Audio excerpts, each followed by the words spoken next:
They say discipline saves you, but why does it sometimes ruin your life? They say discipline saves you, but why does it sometimes ruin your life? Coming up today, how habits meant to build strength can turn into systems that destroy judgment, identity, and everything around them. Only on Mornings in the Lab with Keith, Jon, and friends.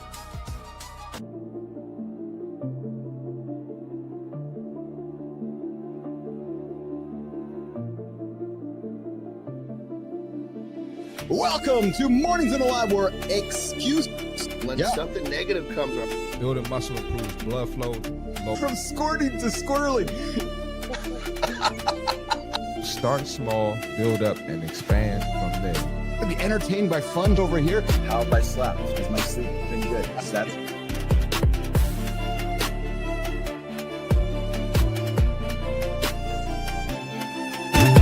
What doesn't come from breaking the rules, you guys?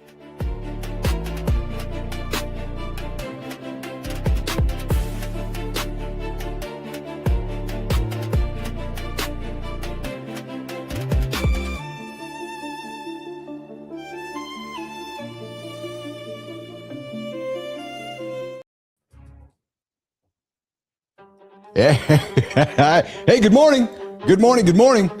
I'm getting my buttons figured out this morning. Looks like my camera's not working. Good morning, everybody. Welcome back to Mornings in the Live with Keith, Jon, and friends. Your live morning show experience for real talk, motivating content, and entertaining conversation. Yes, it helps you start the day with momentum, clarity, and a little bit of fun. Hey, it's New Year's Eve today. We're going to get after. Before we get rolling, do the community thing to help us grow this little morning show we get up and get after. Good morning, Lauren. Nudge, nudge. It's time to get up. It's time to get up. Good morning. Yeah, 3 attempts later. My baby's up. Good morning, baby. Good morning, Holroyd. Good morning, Enzo. Enzo's joining us from the future today.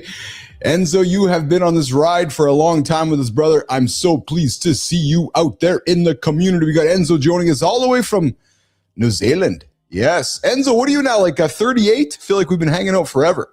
Hey guys, this is an R-rated experience. If the kids are in the room, I invite you to get them out, or I invite you to tell them it's an X-rated show because we might offend them along the way. And hey, fellas, we got the one negotiable, the one non-negotiable. It's not even a negotiable. It is a non-negotiable. The one non-negotiable here in the lab goes like this. Do not, and I mean do not hit that snooze button. No, baby. You hit that snooze button, you are going to be many, many minutes behind the guy who does not. Yes, true story. I got to play with my cameras here for a second, Jimmy. It looks like my Stream Deck isn't working for some reason alone. All right, that one over there, that one over there, that one over there. Okay, so we're going to stick on this camera right now, it looks like. Hey, guys. Listen, what do we do here? We get up live, 8 o'clock Eastern time every single day as your daily accountability partner, here to help you start your day. Yes, with laughter, insight, and tough love, so you can reach your hairiest, most audacious goal. Speaking of tough love, Jimmy, I got a monologue today dropping in the bottom of the second hour, Morning Focus. It's about science. You know, Jimmy, you ever wondered how everybody just selectively chooses what science they want to believe? Uh-oh. Is Bilous dropping controversy on the show here today? Well, maybe. Just maybe. Hey, Holroyd, do you ever wonder how some person believes that science but not that science? No, I'm going to believe that but not that. And listen, I'm not here to talk about whether you took the shot, didn't take the shot, whether you believe in that, whether you believe in that. I just wonder how we can all have our beliefs, but then, well, because I don't believe what you believe in, your science is wrong. Well, anyways, we're going to get into that bottom of the second hour, Morning Focus. And hey, we're going to kick off the show, hour one, Morning Loop, with what everyone is weirdly emotional about today. We teased this a few months back, but now the day is happening. Oh, man.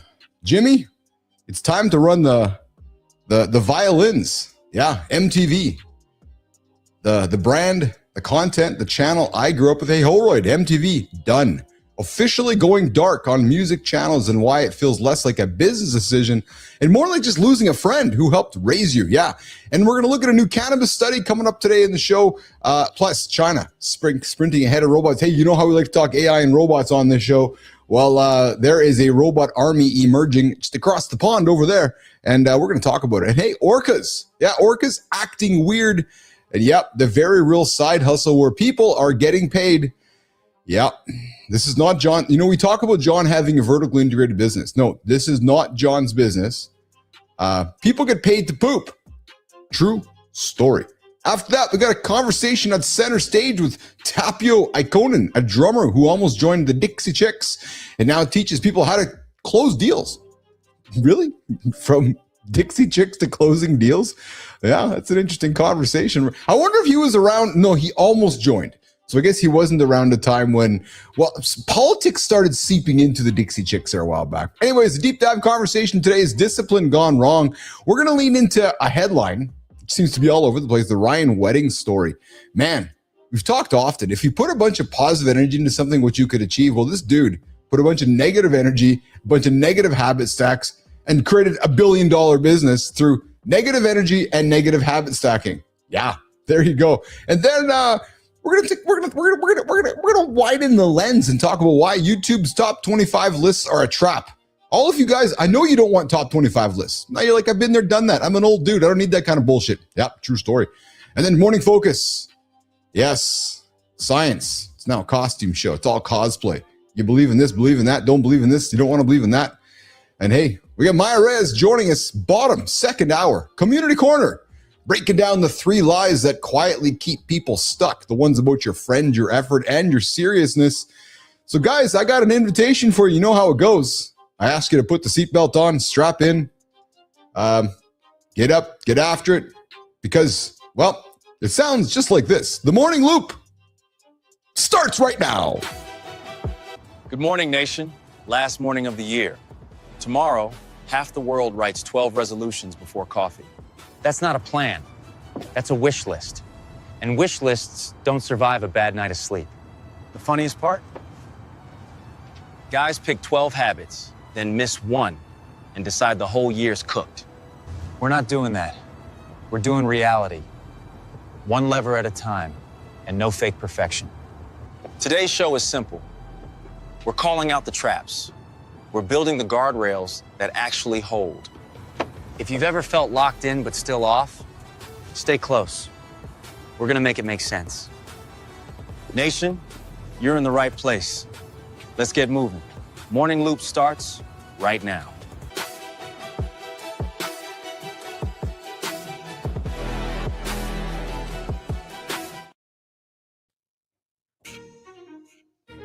Yeah, my buttons aren't working today like they're supposed to be working. So I'm, it's funny, I had a conversation with that guy yesterday. He's like, dude, you're kind of intimidating, you and Johnny on the show there. You guys just know what to press and know what to do all the time. Like, you have no clue what goes on behind the scenes when shit ain't working.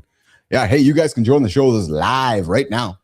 Yep, the morning's in the lab. Phone lines are going to be open. 431-300-3005, 431-300-3005. Phone, text, or leave a voicemail. Come say hi in the comments on the channel. It is active out there on the vertical side of things today. And to those of you that are not watching live, well, I'm sorry. You couldn't get up and get after it and join us live at 8 o'clock Eastern time here on The Big Show, because that is what we do. And clearly you have the propensity to hit snooze. Jimmy, yes, propensity. That's the word this morning on the table. The propensity to hit snooze.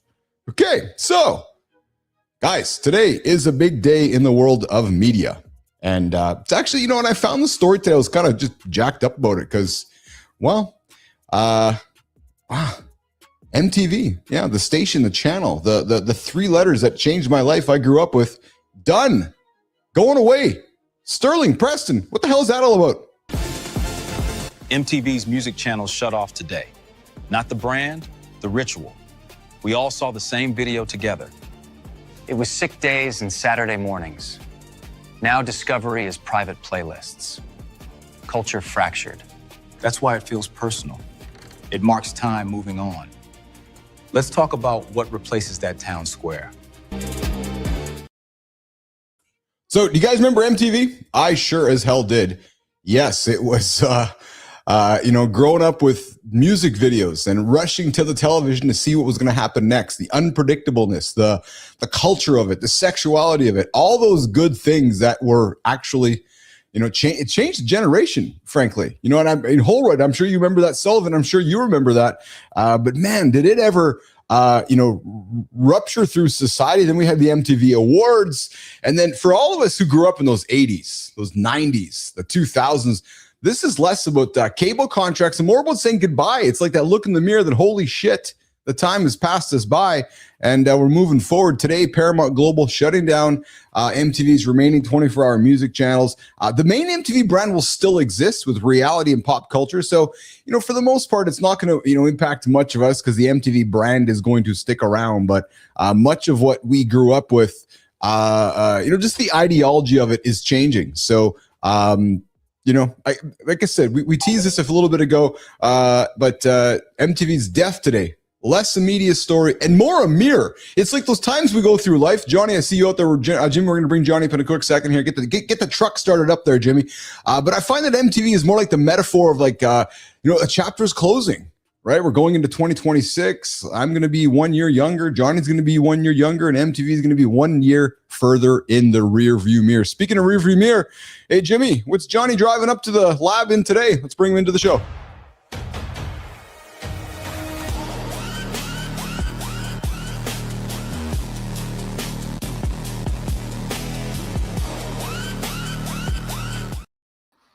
I met with somebody yesterday, Andersen. He said, you and John are kind of intimidating. I was like, oh? He's like, well, not in maybe the way that you think. I was like, tell me more. He's like, well, you've done a couple things in your life. I go, yeah. He's like, and so is John. I'm like, yeah. He's, but yet you guys still do this every single day, showing others how to do it. And you guys make it look so easy. And I'm not trying to sit here and pat ourselves on the back. I just was struck by the fact that for what you and I just show up and have a coffee and have a cigarette and talk on the show, he's like, you guys are intimidating in the way that you make it look so easy. Andersen. It's anything that it's like taking a dump is fucking easy. You do it enough, it's easy. Right? I mean, brushing your teeth, it's easy. Do it enough, it's easy. When you started off taking a dump, you were fucking making a mess of yourself. When you started off growing your mom, I remember my mom told me, okay, now you have to do this every day in the morning and the night for the rest of your life. I was crushed. I was like, how am I ever going to remember to do all of this? It was, it's like, this is just, it seems easy because, well, excuse me, it is easy because it's who we are. Well, but what I found interesting though was the comment was linked to intimidation.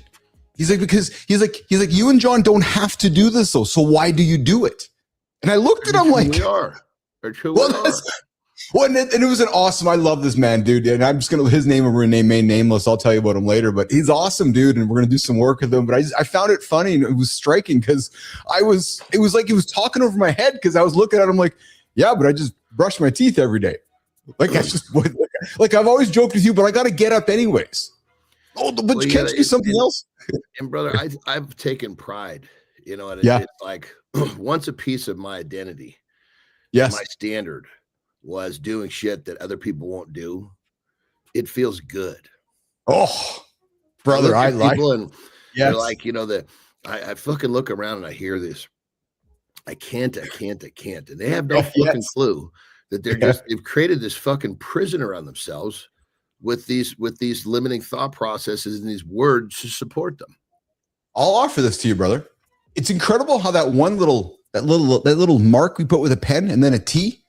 Like what is it? CAN and then that exclamation. What are the grammatical? And then the T. That little T changes an entire person's life. You go from can to add the T, can't, and it's like fucked. It's like, oh, can't do it. Think about that, right? Like adding one little letter, it just fucks the whole thing up. So correct. Oh. The crazy part about that. Yeah. When I heard this, it made so much sense. What's up, Wade Life? So simple, but so effective. Yeah. The man who believes he can and the man who believes he cannot are both correct. Oh, I believe me. I heard you say that many times, and well, it's actually funny because I got to segue some humor to this too. I got a monologue dropping second. We got people that want to believe in their own science, and people want to believe in somebody else's science. And if my science doesn't agree with your science, you're fucking wrong. And it's just it's like we all have these selective science beliefs. It's just selective this, selective that. Hey, Wade Life, man, if John had face tats, He would look exactly like the lead singer from Five Finger Death Punch, Ivan Moody. Oh, Ivan. If I had face tats. Face tats. Face tats. I said face fat. I was like, what? Have you ever thought about getting a face tat? I haven't. I've never thought about getting a tat, period. I did for a little bit, but I don't have a tattoo. Yeah, I know you do. Yeah. Yeah. 100%. Yeah, are you cold today? Pretty crazy, brother. What's that? Are you cold today? Yeah, I'm a little chilly for some reason. I just got a text from Jimmy. I can tell John is cold. Yeah. I mean, it's not terribly cold but for here it's cold. I mean, it's fucking beautiful. There's not a cloud in the sky. And when there's no clouds, the clouds hold the heat in, you know? Okay. Yeah. And the lake is fucking popping, dude. Jesus Christ. People started pulling in yesterday. I mean, you can just hear the fucking music. It's like, it's almost fun. It's like, have you ever been to in some sort of a fun, I don't know, a big event, call it like most everybody's been fucking fair, right? It's like, absolutely. Get out of the car and you're fucking, you can't see it. Let's say, but you can hear it. Yes. Yeah. I hear you. Wade Life, do a side by side, Jimmy. Music coming from different houses. You can hear people fucking like laughing and like yelling in a good, not yelling in a bad way. It's just like, people are getting fired up for coming in for the weekend. That's it. That's fun. Jimmy, see that comment from Wade Life. Do a side-by-side comparison minus the tattoos Ivan has. We'll bring that up here. Hey, coming at bottom of the hour, Tapio Ikonen, the drummer who almost joined Dixie Chicks, now teaches you how to close deals. What is a Finnish fighter pilot, blues drummer who opened for BB King and almost opened for Dixie Chicks, coming up here in the bottom of the hour with myself and John this morning on Mornings in the Lab with Keith, John, and friends. Hey, Johnny, I got something for you, Jimmy. We know we have somebody here that likes to take a dump, and we talk about it all the time. Well, John, you could get paid for it. The side hustle no one talks about, getting paid to take a shit. Nation, your poop might be worth money. Seriously. Stool banks pay healthy donors. They screen hard. Blood tests, travel history, pathogens. It's used for fecal transplants to treat recurring C. difficile. Most applicants fail. That's the wild part. Next, we'll tell you who qualifies and why it's so strict. So I got to think you qualify because they're looking for very healthy stool samples. And I got to think that your stool samples would be quite healthy. So maybe there's a side hustle for you, brother. Jesus Christ. This is kind of like that talk that I have with my kids. Say, look, there's this place in life. You're gonna hit it, and you're gonna have to make a decision. You're gonna have to make a decision. Are you putting effort into pinching pennies, or are you putting energy into making dollars? I want to know the man or woman, Johnny, that decides to go to the poop clinic to shit in a bag so they can donate their crap. To your point, he's pinching pennies. Yeah, like exactly. So is that the guy that's at the 7-Eleven that's buying the lottery tickets, that's drinking the Pepsi and the Coke, and that says that he's healthy, right? So it's funny because they're probably not healthy because I'm just making some assumptions here. Yet they're just loading up the bags with fecal matter that's not healthy. Well, you go one more step down. It's going to be a scarcity mindset. Is going to do yes. Because an abundant mindset would never fucking think to yourself, boy, this is worth my fucking time and energy. Well, it's ridiculous, man. So I'm very curious, what do you get paid for a good fucking healthy dump? That's a good question. Hey, Grok, do you know the answer to this? If we went and dropped some fecal matter into a stool bank, what would we get paid for dumping our fecal matter into a stool bank, Grok?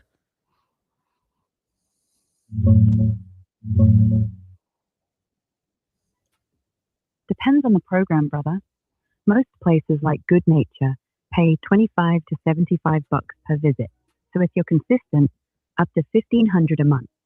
But if you're one of the super rare healthy ones for human microbes, they're dropping $500 per donation. Could be $15,000 a month if you go daily. Screening's brutal though. Like 99.9% get rejected. So yeah, Healthy dump could literally pay the bills.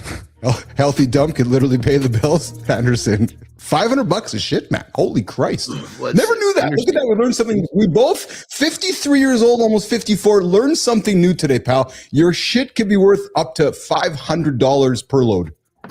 Just saying. Well, I mean, if it sounds like she said 99% something get rejected. You muted yourself. You muted yourself. I did. You bumped your mute. I don't see mute. It says I'm unmuted. Oh, he's not muted. Oh, then what happened to his audio? I don't hear him. You guys hear him? Should I drop out? And I don't. Back? Yeah, okay, that's good. No. We good. You're good, Johnny. For some reason, I don't hear you. So, Jimmy, let's run the next segment here, and I'm going to do a little refresh. I don't know why I can't hear him. Oh, hold on. There he is. Medical cannabis gets sold as a cure-all. The Journal of the American Medical Association reviewed the evidence. Most claims didn't hold. Strong proof exists, but it's narrow. Think chemo nausea, HIV appetite, and some pediatric seizures. Pain and insomnia stay mixed. That gap matters. Use can be real medicine or real risk. Next, we separate the proven lanes from the hype.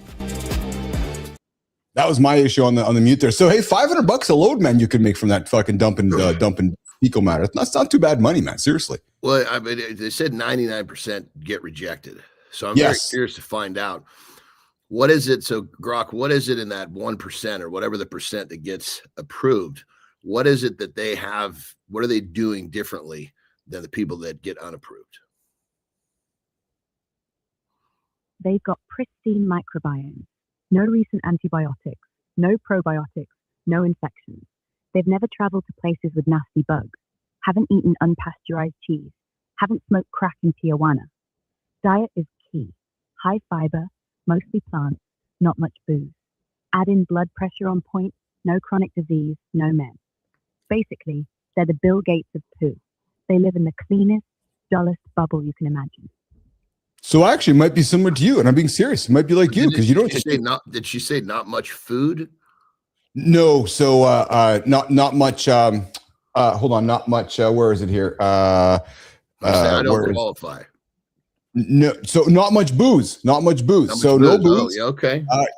Diet I might be a $500 a dumper. Shit. Although they look for folks that eat mostly mostly plants. And something tells me that they're looking for this really thin, maybe this would be the way to get the fucking vegans to not be so angry if they got paid. Well, here's what's interesting, actually.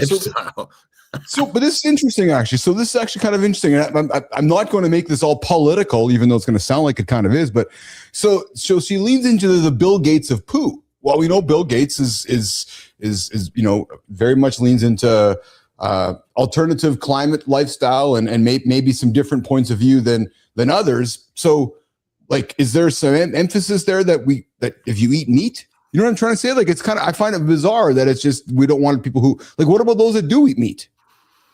Well, that's what I'm saying. I think that it's probably such a narrow thing. Yeah. But I think there's a good joke in here. Like I said, vegans are either they're pissed off all the time or they cheat on their diet. That's the summary of a vegan. Well, let's just say that a vegan said, hey, if you're pissed off all the time and you're vegan, you could make, which means they're not cheating, you could go get $500 a dump. That might make them happy. That might make them happy.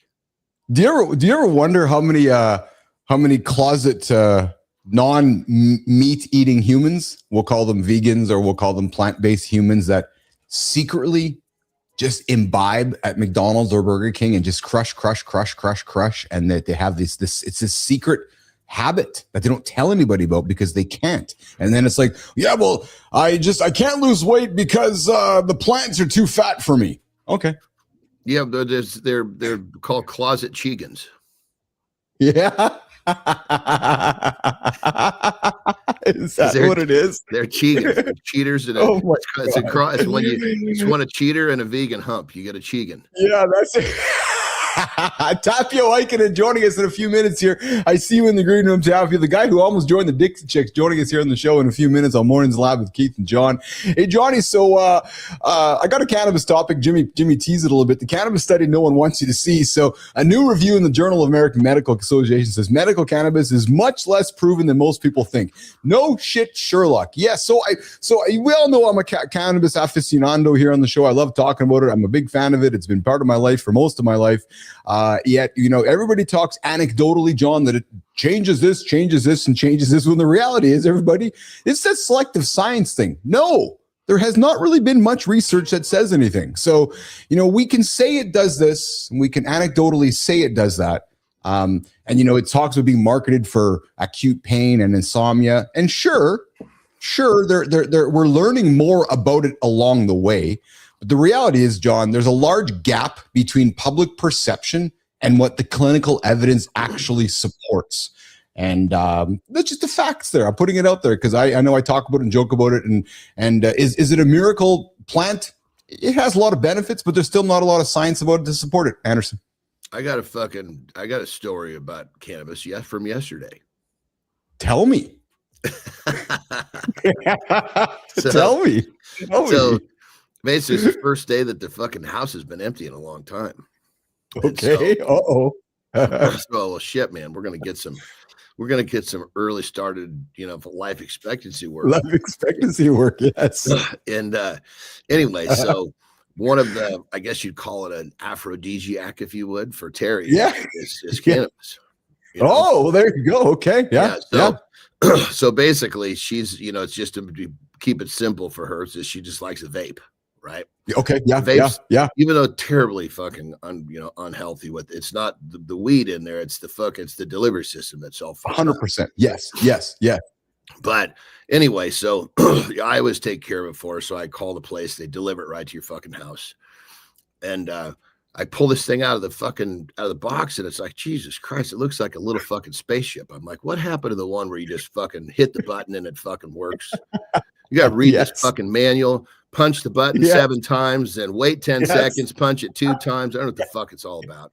Because I always get it going for her before it's time. And anyway, so I finally get the thing going, and I get the fucking smoke to come out. And it was like fucking like the smoke you couldn't see through, right? Dark fucking smoke. And so I thought I was away from it. I inhaled a little bit, and I caught just a skosh. I could feel it going down, like I could feel it kind of hit my throat a little bit. Yeah. It wasn't even a full blown, it would have been like smoke that made it back to the air, but then went down, is what I'm assuming. Dude, that fucking 15 minutes later, I was fucked up. I mean, I'm not kidding you. Like, that shit is so fucking strong out of those vapes. Holy shit. So did you get any life expectancy work in, or were you done? No, it's fine for me too. I'm good with that. I have okay. I just don't like the fucking vapes. I'm big on, I know, because I feel like I work so hard to sharpen my brain, and that fucker's coming in and dulling it up real quick. Yeah. Not the weed, the delivery system. Yeah, I know. Yeah, I know. That's my big complaint with nicotine too. Nicotine, I don't demonize the nicotine. I demonize the delivery system. That's it. Yeah, and we've talked about that on the show as well. Yeah. Absolutely. Hey, a couple quick things. By the way, this is kind of interesting. Yeah. I didn't even think about this till now. I'm all fucking jacked up, and I'm like, Jesus Christ, man. I need to be a little sharper than this to get the job done, So I ate a fucking piece of nicotine gum, and dude, it was it was actually a really fucking good high. I was like, God damn it, I'm gonna have to remember this. That's awesome, man. That's so fucking good. I love it. Hey, coming up in a couple minutes, Tapio Ikonen, who almost joined the Dixie Chicks as a drummer, coming up with Keith and John here. But before we do that, a couple quick topics I do want to get to before we get into it. John, we talk about it on the show all the time. Robots. In 2026 is going to be more robot year. 2027 is going to be a robot year. Well, if you're hanging out around China these days, they just lapped America, and this is why I'm telling you right now, Andersen. There's such a push for lapped, like lapped. like as an LAPP. Yeah, big time. So this is actually quite. And if you can read in between the lines, and you and I've been hanging out long enough, read in between the lines all this while you talk about the rare earth minerals, silver and gold and copper, and Elon pushing robots. Well, Jimmy, let's run this clip because this just tells it all right here, Jimmy. China's not demoing humanoids. Yeah. It's deploying them.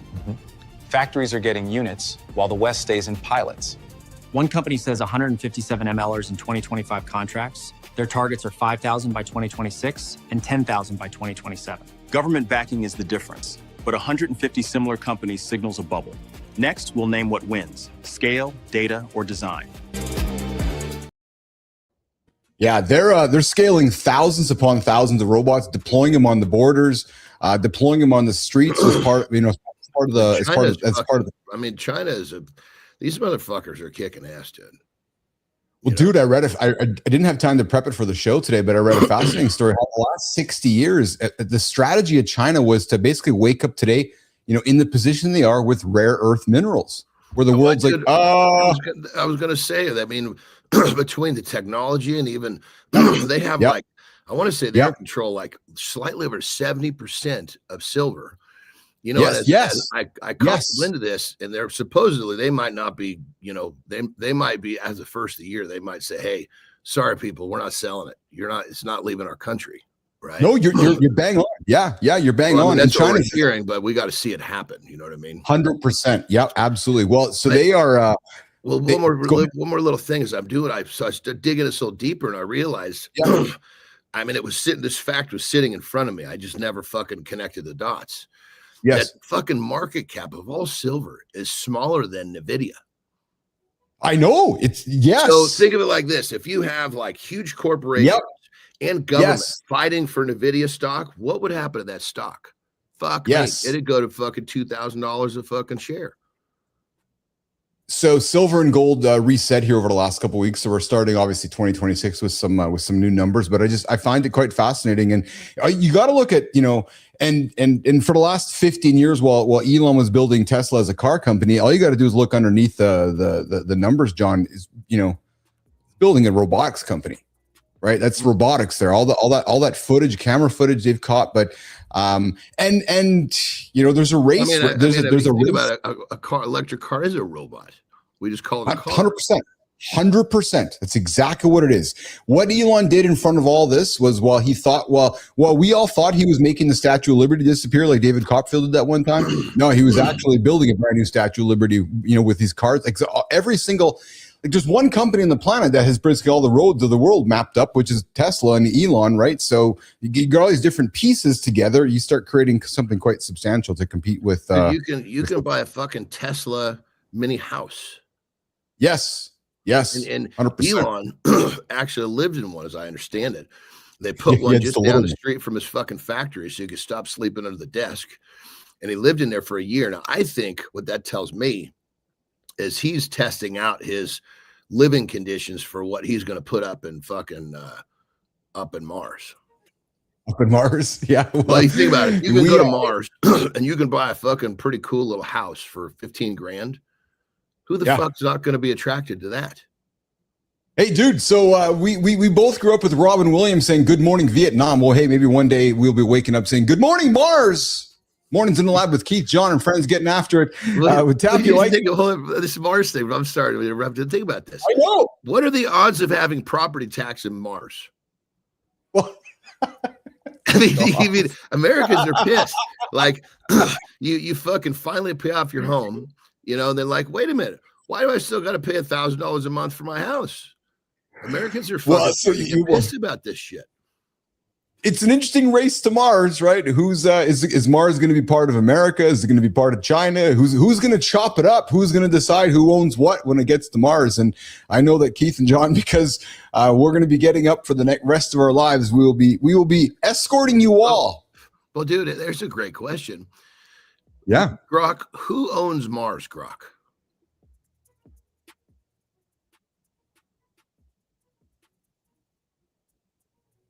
Nobody owns Mars, brother. Full stop. The 1967 Outer Space Treaty, signed by the US, Russia, China, and pretty much every spacefaring nation, says no country can claim sovereignty over the moon or any celestial body. Mars is included. Article 2. Outer space, including the moon and other celestial bodies, is not subject to national appropriation by means of use or occupation, or by any other means. Private companies or individuals can mine, build, live there, but they can't plant a flag and say, this continent is mine. It's basically international waters in space. So no property tax, no deeds, no HOA. First come, first served, but you can't own the dirt. That's why Elon's talking laws of Mars and a million-person city. He's betting on self-governance before any Earth government tries to tax the red dust. Mars is free real estate. You can do everything right and still hear, let me think about it. That pause can cost you everything. And it doesn't apply to sales alone. It shows up anywhere pressure and timing collide. Meet Tapio Ikonen, a Finnish-American entrepreneur who spent years turning maybes into hell yeses. But before he taught people to close, Tapio learned pressure in a place where the stakes were life and death. He flew military aircraft for the Finnish Air Force, where decisions are made under pressure and hesitation has real cost. And before that, Tapio was behind a drum kit, touring the American Southeast as a working musician. Night after night, stage after stage, he learned that trust comes from timing, listening, and not overpowering the room. He played around 800 shows in under 3 years, opening for B.B. King, Delbert McClinton, and the Atlanta Rhythm Section. And for a moment there, he was the official drummer for the Dixie Chicks. Tapio runs onfiresales.ai, working with small and medium-sized businesses across the US, Finland, and Canada. He helps business owners build predictable lead flow, manage follow-up, and close deals without feeling pushy or fake. Not with pressure tactics or gimmicks, but by creating so much real value that saying yes feels natural. Today, we're talking sales closing, how AI is the biggest opportunity right now, and why digital marketing isn't a scam. And yes, of course, we're digging into the life of a touring musician. Tapio, welcome to Mornings in the Lab. Hey, Tapio, hanging out in the green room. Johnny, what do a Finnish fighter pilot, a blues drummer who opened for B.B. King, and a record-breaking sales expert have in common? Oh, he's patiently waiting for us. I see that. Johnny, see that smile, man? We were introducing him. He's just raring to get into the lab. Jimmy, let's bring him up. Tapio Ikonen this morning on Mornings in the Lab with Keith, Jon, and friends. What's going on, Tapio? Good morning, Keith and Jon. Thank you very much for having me. I was watching that opener, and I was watching you grin from ear to ear. And I got to tell you, man, Melissa and the team work so hard to put those intros together, and I get such joy when I see the reactions. So thank you for expressing your joy, man. It puts all that hard work into perspective for us. Well, thank you for creating that presentation. That was quite something. Thank you. So hey, before we get into it, Keith and Jon, we're talking about Mars. Are you going to go buy a house on Mars or Tapio? Well, actually, I'm not going to buy a house on Mars, but I'm going to fly a rocket there. So, there we go. And I'm going to die on Mars. That's the last place where I'm going to live. So where are you joining us from today, brother? Where are you joining us from? From Alabama, from the Birmingham, Alabama area. So pardon me, but fuck, man. Johnny, let's just pause for a second. Tapio Ikonen, Birmingham, Alabama. Johnny, what doesn't fit there? Something just doesn't fit with that sentence, man. Like, who's named Tapio Ikonen in fucking Birmingham, Alabama? I'm sorry, brother, but what the fuck? Not many. Yeah, the only logical explanation to this equation is a woman. So. Yeah, all you got to do is put an A instead of the O, and you got your cover, brother. Exactly. Oh, I love it. So, dude, you went from the Finnish Air Force Academy to sales. So, did flying jets, make you fearless in sales, or is the pressure totally different? Like, how do you go from one to the other? Well, that's a really interesting story. So I have done so many things in my life that it's just makes my head and everybody else's head spin. But what I tell people that I never had any plans to get into sales. That some people drift into drinking and drugs, and I drifted into sales. Oh. Yeah. And yeah. And I don't have a college degree, although I'm now going to college online and among other things. But I don't have a college degree, and I did sort of drift into sales and marketing because I need to make a living somehow, and that was something I was interested in. And then I found out that I can actually sell. So then I ended up making a career out of it, and I've been in full-time sales now about 15 years, in marketing about 25. But before you did that, you were a drummer, Johnny. I was. Johnny. Yes. So I'll tell you about that. So drumming is actually, that is my obsession. That is, if I didn't have to work, I would just play drums. So, and the reason I work is that one day I can just play drums. But I started playing drums when I was 15. Absolutely loved it. And then I ended up going to Los Angeles to the very famous Musicians Institute. And except then I studied guitar. I got interested in playing guitar. So I've graduated from the GIT, Guitar Institute of Technology. Then I got back into drums. I got married, moved to Alabama. This was back in 92. And then I wanted to be a professional musician. So for the next, about 5 years, that's what I did. I started with a band here in Birmingham, Alabama. They were actually the best blues band here. They were called Dick's Hat Band.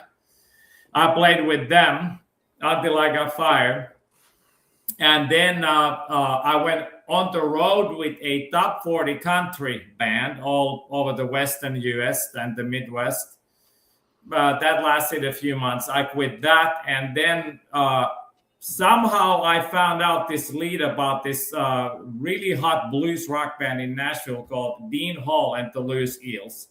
Dean Hall is the son of the late country star Tom T. Hall. He was a very big star in the 70s, and he's an incredible guitar player. This was in the mid-90s. And I auditioned for that. I actually sort of conned my way into that job, but it ended up working out. And within about 3 years, we played about 800 gigs. And that's when I got the opportunity to open up for all those big stars. And every Tuesday night, we played at this sports bar called Rivalries. And we were a very, very hot blues rock band. And all the guys and girls who, mostly guys who played for the big stars, country stars, they would come jam with us every Tuesday night, and I met a lot of people. Then towards the end of 97, I got, into some kind of dispute about my pay. I got pissed off and left that band, and then I found out about this audition for the Dixie Chicks. And I contacted their management, and I got a slot. They gave me a tape, and I practiced all night. And then I went to the audition. Now they had just published the wide open. So Tapio, I'm gonna jump in here just because. So what we learn on the show is it's a good conversation, like a good tennis match, back and forth, back and forth, back and forth. If you're talking the whole time, we're gonna have nobody tune into the show here. So we want to go back and forth, back and forth, back and forth. So we want to keep the kind of the answers short and quick here. So talk to us about that Dixie Chicks experience. They called you up, and then what happened? Yeah, so I auditioned. And they were a more or less a bluegrass pop band at the time. Yeah. And I was a rock drummer, and I was in great shape because I had just finished touring. Yeah. So I played their songs with this really heavy rock influence, and they loved it. I don't remember exactly what they said afterwards. But they, my understanding was that I got the gig. I went and celebrated, told my wife, and drove back home. But they actually asked me during the audition that, can you move to Dallas? And I said, I cannot because I have a 4-year-old son. And then they called me back 2 days after, and they told me that they ended up going with another drummer because I have a small child. That's what shit. So that's what happened. And I got pissed off, but anyway. There you go. Hey, so one of the things we like to talk about on the show is legacy, and I found a fun clip, Johnny. I want to put on the table for us to have a conversation around legacy with Tapio here this morning. We go through life, we try to accomplish significant things, and one of the things that we like to leave back through folks is legacy. And Andersen, we both grew up with Tyson. Tapio, I'm thinking you spent some time watching Tyson. Let's watch this little clip. With Mike Tyson talking legacy, so the three of us can lean into it. Johnny, I want you to pay attention, man, because I'm going to throw it to you after this is run here. Jimmy, let's get after it. For this fight, you are setting a monumental opportunity for kids my age to see the legend Mike Tyson in the ring for the first time. What type of legacy would you like to leave behind when it's all said and done? Well, I don't know. I don't believe in the word legacy. I just think that's another word for ego. That's just some word everybody grabbed onto. Now it's used every 5 seconds. It means absolutely nothing to me. I'm just passing through. I'm going to die, and it's going to be over. Who cares about legacy after that? What a big ego. So I'm going to die. I want people to think that I'm this, I'm great. No, we're nothing. We're just dead. We're dust. We're absolutely nothing. Our legacy is nothing. Look at the kid. Well, thank you so much for sharing that. That is something that I have not heard before, someone say that as an answer. Can you really imagine somebody say, I want my legacy to be this way when you're dead? You think somebody really wants to think about you? I want people to think about me when I'm gone. Who the fuck cares about me when I'm gone? Wait, that doesn't look, that looks fairly recent. I was thinking at very first, like, fuck, this got to be back when he was young. When he was just fucking shit up and didn't know any. This is like the newer, because Tyson actually in his newer life is a very different human being. Yes, yeah. He's talking to a 12-year-old kid. Did you see the look in his face? He was looking down at her like he was fucking pissed about something. So I would say that was a day where he was having a flashback to his younger years. Oh, so Tapio, this little child's optimism and everything, just all excited to ask him a question. And then he's like, fuck the legacy. I want to be remembered while I'm living. And you can see her like, oh, okay. I didn't expect to hear this before. My first thought was she fucking recovered pretty well because she's basically expecting to have a totally different response. Now she's got to somehow put a positive spin on that. Little chick did a good fucking job. Oh my God, it's so good. So Tapio, when you hear legacy, what does legacy mean to you, Tapio? That's a great question. Well, I'd like to leave my music behind, actually. Oh yeah, tell us about that. Yeah. Yeah, it's like I like making people happy with my music when I play drums. I make people dance when I play drums. So like that's an indication that I'm doing my job when people go nuts. Yeah. Yeah. Because a drummer, you're like the foundation of the whole song. That's right. And then I want to get into original music, and that's what I would like to be my legacy, that people listen to my music and it will still make them happy when I'm gone. That's awesome. Hey, yeah, so Tapio, Keith, and Jon are in business here. Where John's in sales, I'm in sales. For the most part, we all as humans are in sales. Talk about the psychology. We come out of the womb selling for a tit. We never stop selling. That's right. Yeah. Isn't that true, right? Isn't that true? Yeah. Tapio, talk about that final moment when somebody is pondering buying something when they're going from maybe to yes. And in your experience, Tapio, how do most people screw up that moment when I'm just about to close Jon, like a role play here, and Jon is just about to say yes, but he ends up with a maybe? How do you switch that mindset, Tapio? Okay, great. So that's where most people chicken out. They actually let their fear take over and they start making sense of dumb excuses.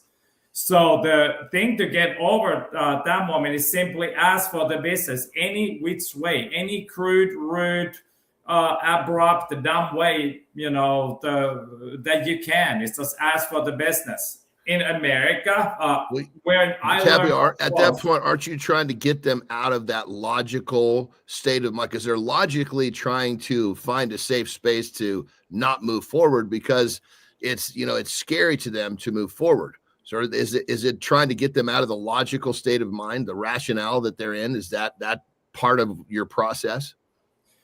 Or I'm just trying to get them to make a decision. So it's a very simple way of handling is somebody says that I gotta think about it. I say, I agree. You should think about it. Is it gonna be cash or credit?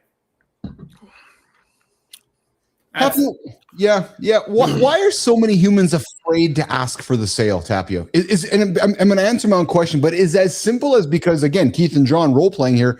Is it because I'm just expecting John to reject me, and we as humans don't like rejection? Is that the simplest answer, Tapio? Probably so, but to me, it just comes down to that they have not been trained. It's like I'm going to tell you, if you're afraid to ask for the sale, there's one simple reason why. It's because you fucking suck as a salesperson. Exactly. Yeah.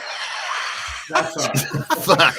Well, but Johnny, I like what you said that, because I've been around people before who people get offended because somebody's, doing their job. I'm like, no. Their job is to sell you. Their job is to follow up. Their job is to follow up 100 times. And if they don't follow up, they're not doing their job. Tapio, I've had guys that have been selling me, and 100%. I'm like, dude, will you come sell me? He's like, why? I go, because you're doing your job. I got respect for that, man.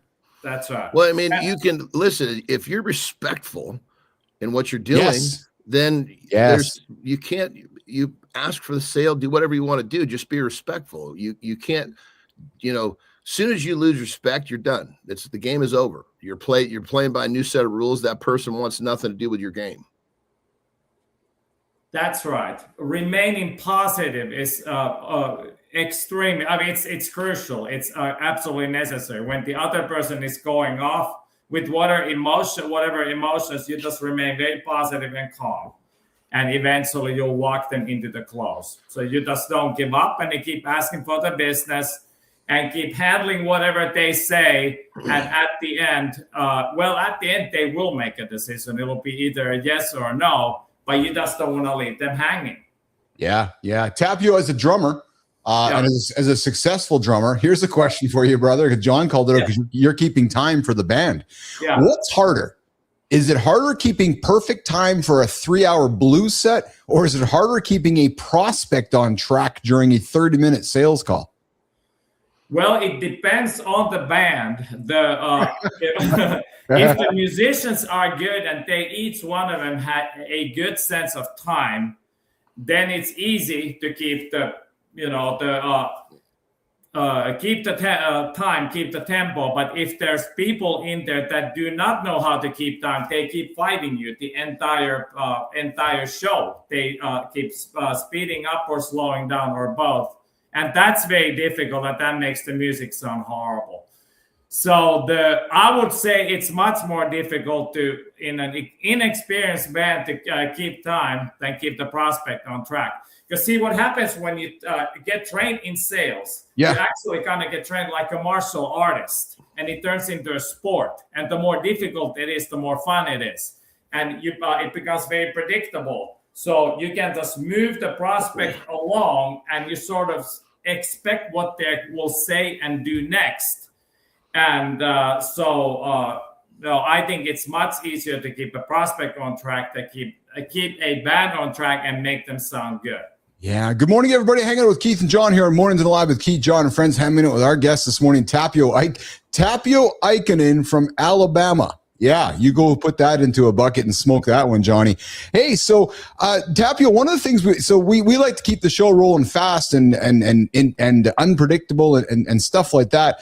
One of the things we like to celebrate is what we call the Dumb Shit Award. And there was a 24-year-old man facing multiple felony charges after allegedly carjacking a Washington State, Jimmy, let's run this video, Washington State Patrol Lieutenant Cruiser. Check this out, guys, while I'm reading this here.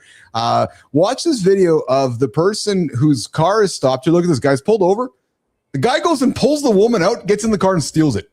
Like, again, look, so there's the officer trying to get back into the car. The guy was wandering around the street. The police officer pulled over. The guy got over to the police officer, pulled her out of the car, got into the police officer's car, and Johnny rode away. There must be a real fucking big reason why a person walking down the street. First, a person walking down the fucking freeway has got to have a big fucking reason for walking down the freeway. What is it? And it was clearly big enough to not only walk down the freeway, but yank a fucking cop on throw him on his belly and drive away in his car. I want to know what that person was doing on the freeway. So true. So true. Officers reported that Smith resisted arrest when the car was stopped, and they tasered him before he was taken into custody. The lieutenant offered some, had some minor injuries, but there's no reason, John, why the person was wandering around in the street there. But to your point, yeah, walk up and just pull the person out of the truck, and off they went. So there's our dumb shit award today, Tapio. Tapio, have you ever witnessed any of that crazy behavior since you've been living in America? I'm sure I have many things, things that can't be published and things that cannot. I remember one time I was in Los Angeles at a gas station, and a bum came to me asking for money. Well, I'm always a nice guy, so I didn't want to give him any money, so I just started speaking Finnish to him, my native language, and he went apeshit nuts on me. That was pretty funny. We're wrapping up with Tapio Ikonen in a quick minute here. Tapio, you've lived a life of high stakes, military aviation, professional music, and high pressure sales. When you look back at all of it, and you look back and reflect on life and you reflect on your career, what's the one failure? And I'm going to repurpose the word failure. What's the one learning that actually taught you more than every win that you accomplished combined? Okay, that's a great question. It's trusting the wrong people. There's there's a type of a person in society that suffers from the antisocial personality disorder. It's basically a criminal. It's a person who does not care about other people, does not reform, and it's callous. And I ran into one of those. And my choice, my responsibility, but I trusted him and ended up just screwing up a massive career opportunity because of that. And I actually moved to Finland then to recover. I suffered a very bad burnout. I don't talk about it a lot, but I did. I could not sleep. But I felt like I got my ass kicked so badly by somebody who had my number and just really wanted me to fail. And that's actually what led me to really commit myself to sales, so that I would learn to recognize all kinds of personality types, and I could never again be taken for a ride sales-wise. And so I worked in full-time, really high-pressure sales for an ad agency in Finland, in phone sales. It's like the Wolf of Wall Street without any illegalities, that kind of a thing. And an interesting thing happened is that I have since become a very good purchaser. I'm a very quick to buy, but if I smell that there's something wrong with this person, I instantly stop and get them out of my life. I also ghost people if they become very negative to me or to my family or to my connections. I cut them off instantly. So I've learned to recognize troublesome people and instantly stay away because I now know how to sell. I know how to close a person, but I also know if I'm being sold about a bill of goods. So that experience of being taken for a ride, actually, by turning into an advantage by learning how to sell and learning how to buy. And that was I love this, brother, because I love this because I think what people miss in terms of sales is, well, it's the same thing, sales and what you're talking about keeping, the scum away. Is you got to learn to identify the character of a person and understand who you're dealing with to know how to move forward with your communication. That's the line in the sand, like spending 5 minutes talking to somebody about their personal life, asking a few questions that helps you understand some of their life patterns, that right away, or figure out if they're telling you the truth. That right there is now you decide, okay, what type of tools am I going to use? Am I going to use the fucking tool that fucking clicks the button to turn this motherfucker off? Or do I realize that this person might be someone I actually want to sell something to? Absolutely. That's absolutely correct. Yeah. Hanging out with Keith and John coming up on hour 2 here. Reset. We're going to do a quick reset here. Before we do that, though, Tapio, one of the things I love doing is putting interesting topics of conversation on the table for us to dig into. And Tapio, in your journeys in life, have you spent any time with any orcas? Orcas. Yeah.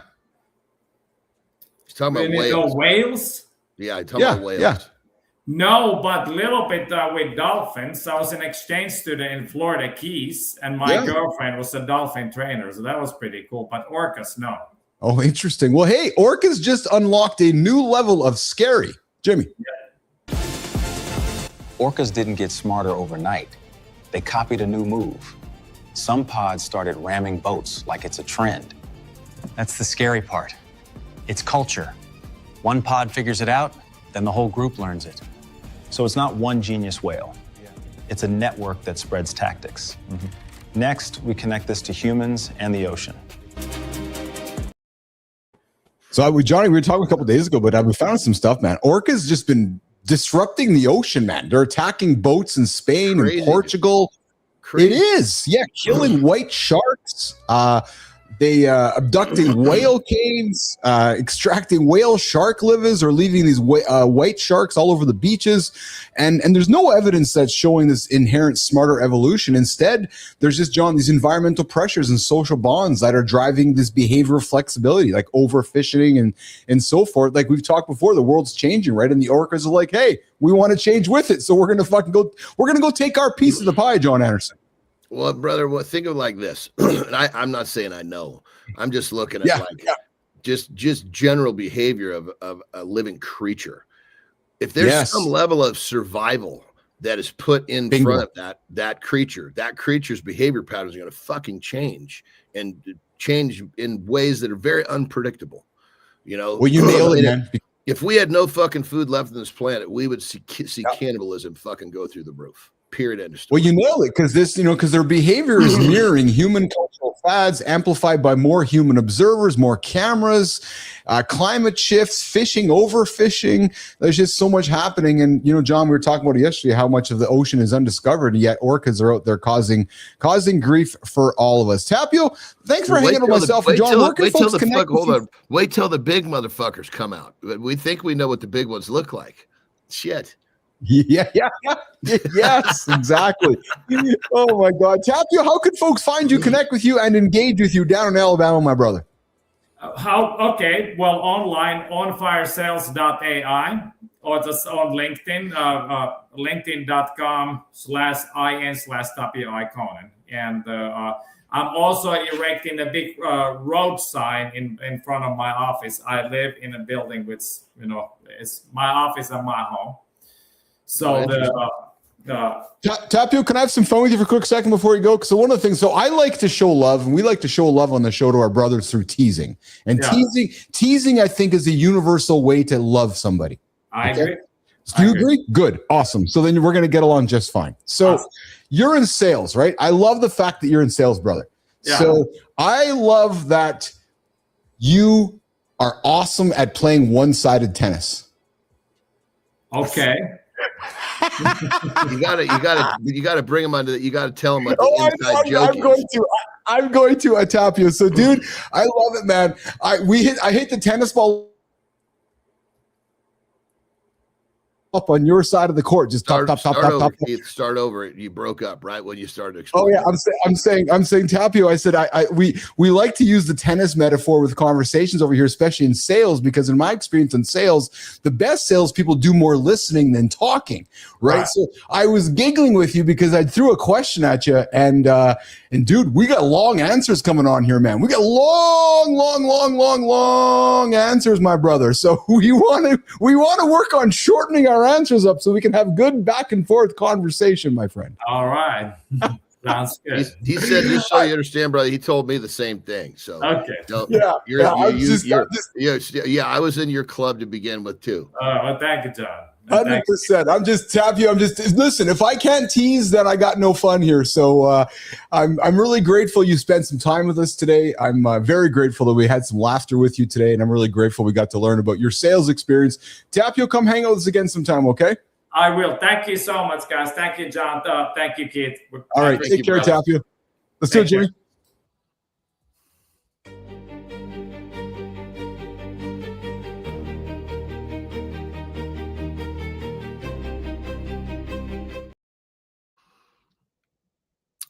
All right. Today's the day. This is the day you've been waiting for For some of you, a good chunk of the year. What is it? This is the day where you, I guess, hold up a glass of something, make a toast, and start talking about your New Year's resolution again. Statistically, these resolutions don't last long because they operate on a premise that we know doesn't work. But if you've fallen victim to the trap yet again this year, just remember, you do have a choice. Look back in years past. How many times have you repeated this behavior and not carried forth with your resolution? Well, spend a little bit of time thinking about this before you raise that glass and convince yourself how good you're going to be tomorrow when you wake up. Is it possible? Fuck yes. But I think what you need to do is understand the pattern that you've created that has let you down. Once you understand your own behavior, it's almost like an alcoholic. He has to admit he has a problem before he can fix the problem. So I guess the question is, the tip is, do a little self-review, if you will. Review years in the past. Do you recognize that you have this pattern? And if you do, are you prepared to do anything about it? So what's the tip? Don't get caught in this New Year's resolution cycle once again. Rock and roll.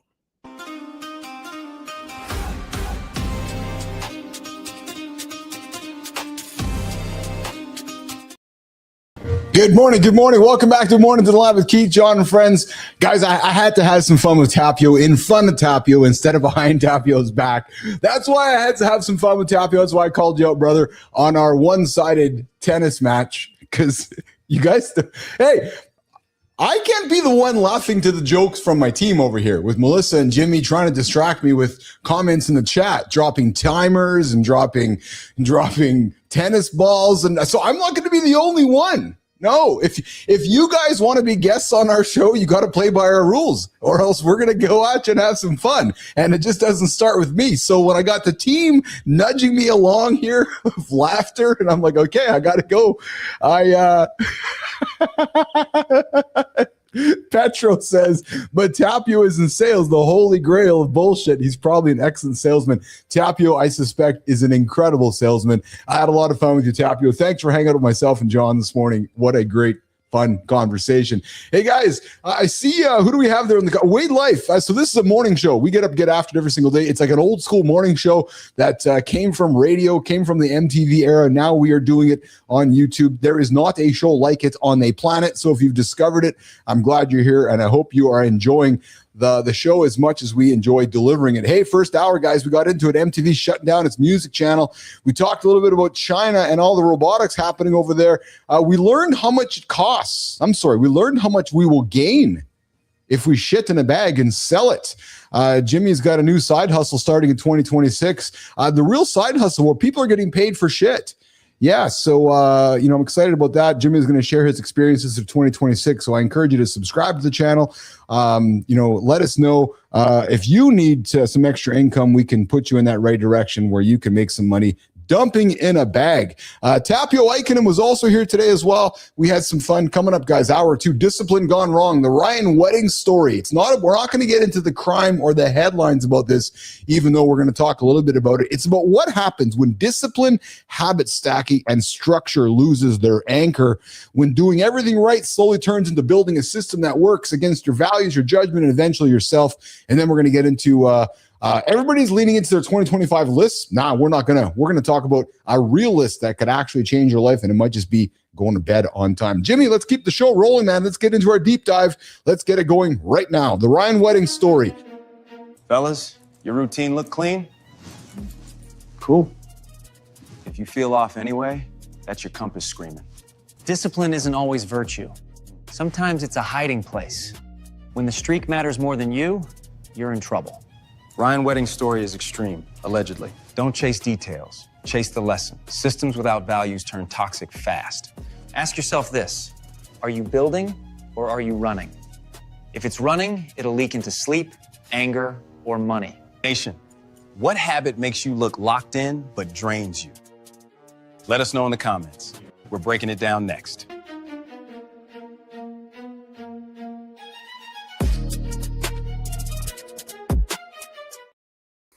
I had to have some fun with Tapio with you in front of him before he left because didn't want to tease him behind his back.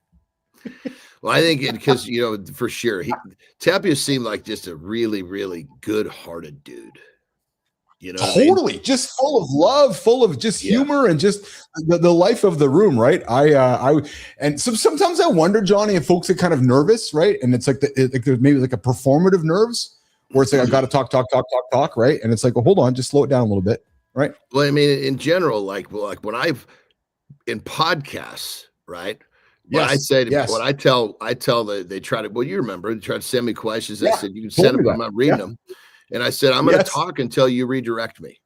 That takes the pressure off of the host, because he knows that he's got plenty of shit to fill his hour or his 90 minutes with. Then it's the host's job to redirect. Yes, 100%. Hey, so I got a conversation for today for you and I get into our deep dive, and it's in the news right now, and I reframed it as discipline gone wrong, the Ryan Wedding story, the dark side of habit stacking. First of all, have you seen the name come across any of your feeds, or the name Ryan Wedding? First of all, no. I don't know. That's a good fucking question. Probably lately, not much, because I've been pretty involved with my family, and I'm not. Yeah. I've spent very little time on my phone in the last however many days. So I bring it up because he competed for Team Canada, John, in 2002 Salt Lake City Olympics. He's a former Olympian. Well, now, as in today, so the guy. So after the Olympics, I'll just frame it out. He got into a different kind of discipline and a different kind of habit stacking, where he wakes up today as on the FBI's 10 most wanted fugitive list. Definitely haven't heard about this. Yeah, allegedly running a transnational drug trafficking network out of Mexico, Colombia. He's allegedly maybe part of some of the big cartels. But I put it up there because I really didn't want to get into the bullshit that he's in, but more so this.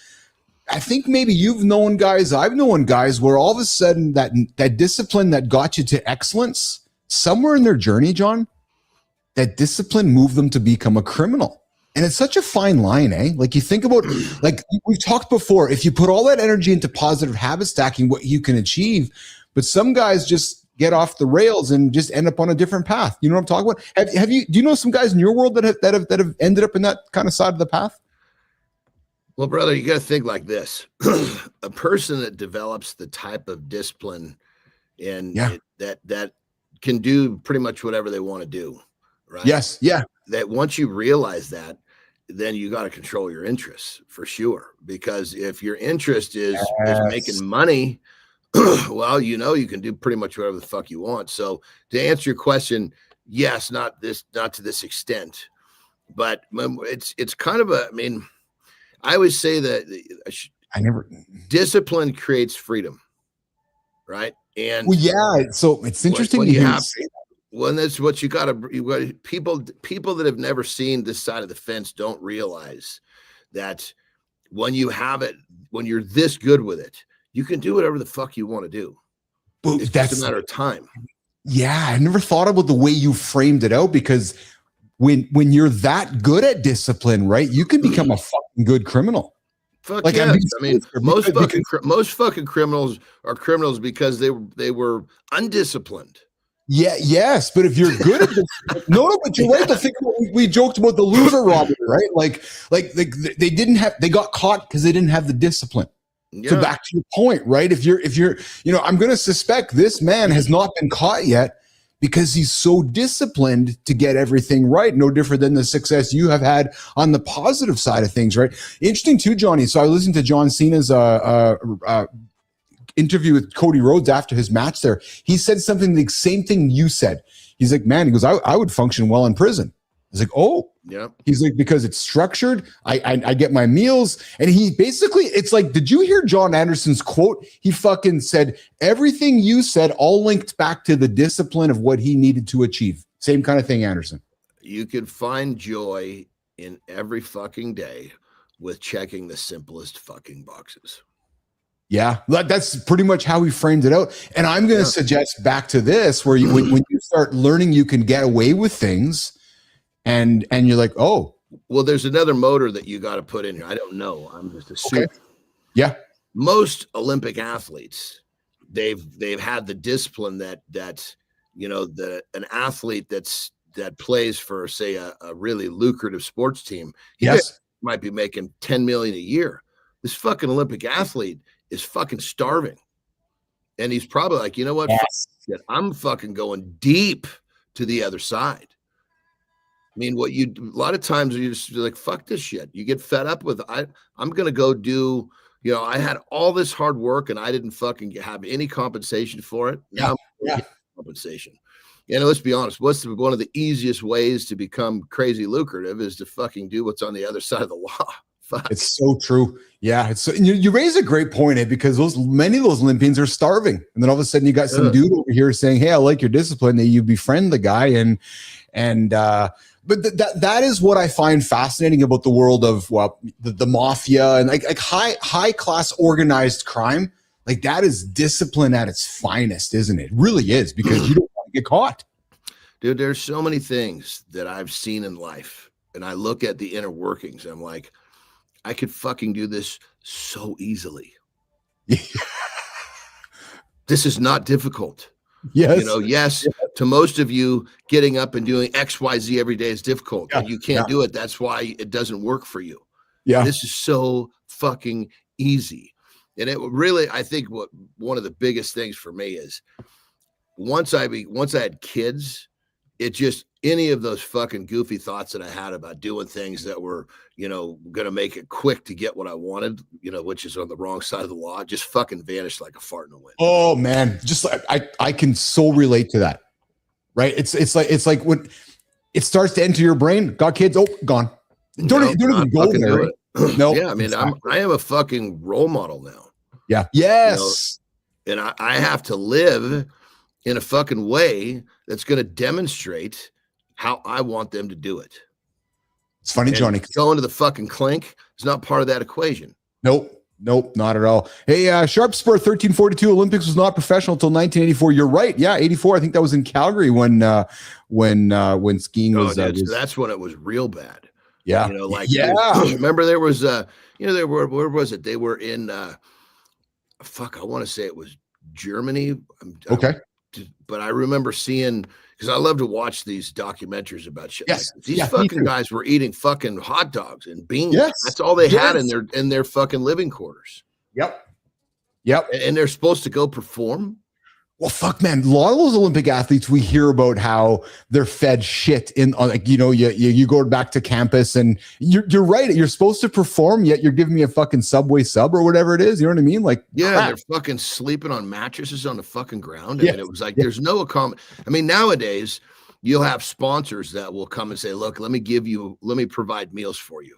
Yeah. Yes. I don't know what the rules are, but I know that taking money is a kind of a weird thing and for Olympic athletes, but they can be given all sorts of shit, which is different now. So an Olympic athlete now has a different venture than they did back in these times. No question. But I mean, it sounds like he was in the part where he was fucking starving. Yep. Yeah. Well, and then, and perhaps vulnerable. And then somebody's like, hey, dangle a carrot.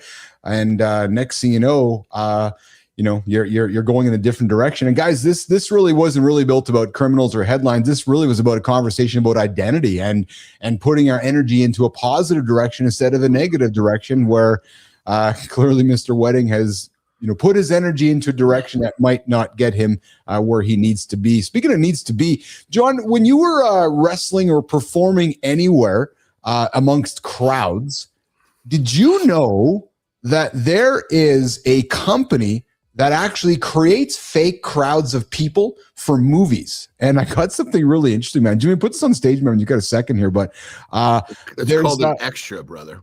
No. Did you know movies can fake a sold-out crowd with inflatable people? They sit still, look busy, and the camera swears they are real. A company builds inflatable crowds for films and events, boardrooms to stadiums. No payroll, no catering, just air and placement. The heads arrive flat on a table, then inflate in seconds. Dress them, seat them, and your wide shot becomes instant chaos. They wardrobe them in hoodies and jerseys, then fill bleachers row by row. From a distance, your brain accepts it, no questions asked. They have been used in over 85 movies since 2002. Extras need brakes, inflatables need a valve, ruthless efficiency. Next roaring crowd you see might be fabric and air doing the work. That's your today's Did You Know? Back to Keith and Jon.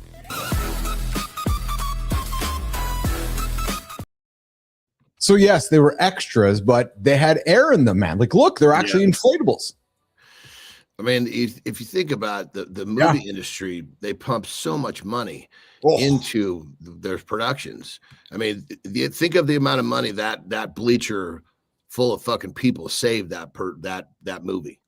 Oh, unbelievable. I mean, extras make a fucking pretty good grip of dough. Yes, they do. Yeah, absolutely. Absolutely. It's funny because I put a picture out for a show that's dropping in a couple weeks here on the network, and a woman's like, so why did we use AI to make the shot? I'm like, because the shot would have cost us about 50 grand or 100 grand if we all had to fly to a location and take the picture and get everything done. So I just made it with AI. That's absolutely why we made it with AI. So don't question me why we made it with AI, because that was the real reason why. Hey, I got a couple of quick things before we get to rock and roll out of here.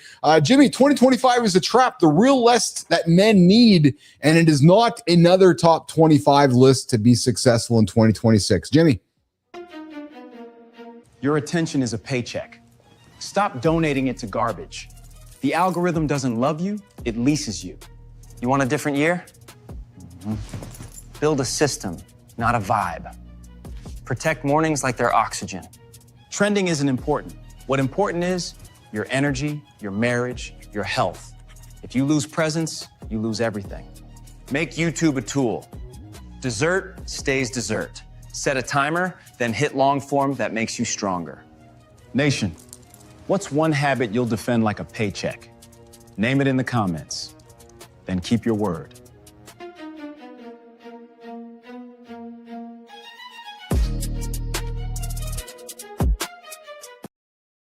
I didn't want to give our audience a bunch of bullshit lists of things, so I just said, hey, you know what? Keith and Jon got one thing for you guys as you wrap up your year and go into next year.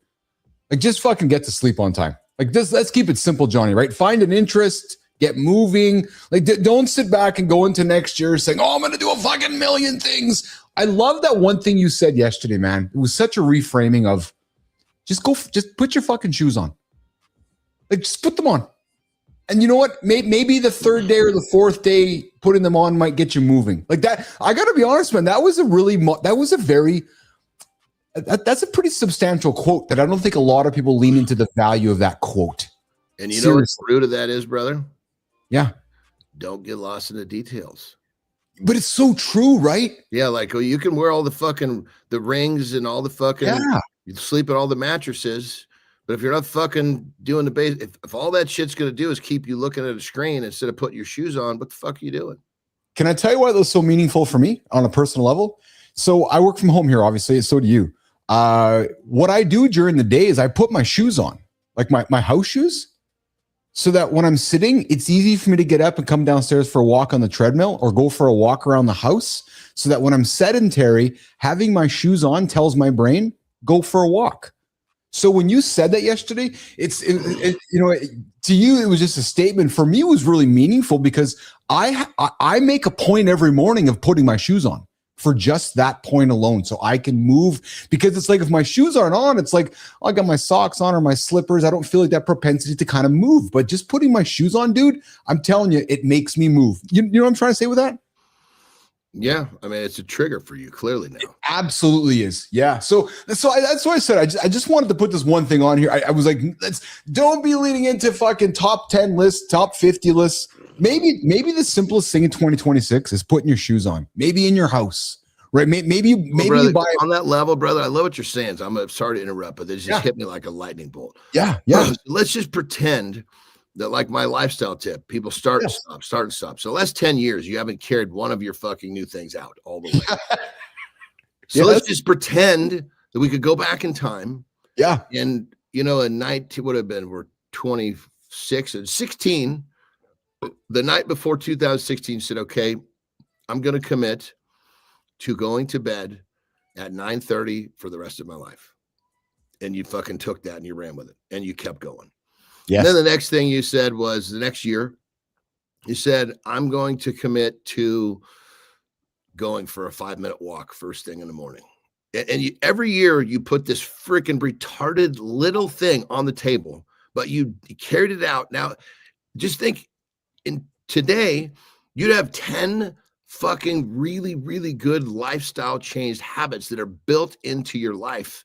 And you would have wasted all the fucking time that you've wasted with these ridiculous ideas of what you're going to do that you can't carry out. Yeah. I can't argue. It's why I get so passionate with what we do and what we talk about, because the world overcomplicates everything.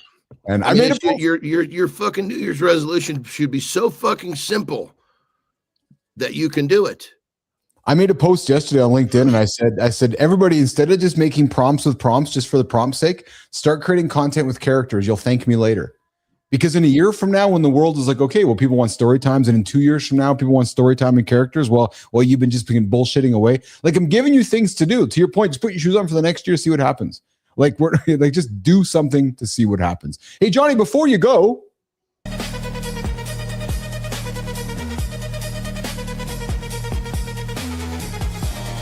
John, before you go, listen to this. There's a Norway island that claims no time.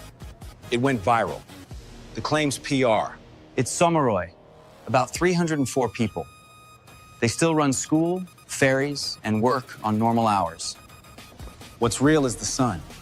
It stays up about 69 days. John would call that more grind time. Then winter flips it.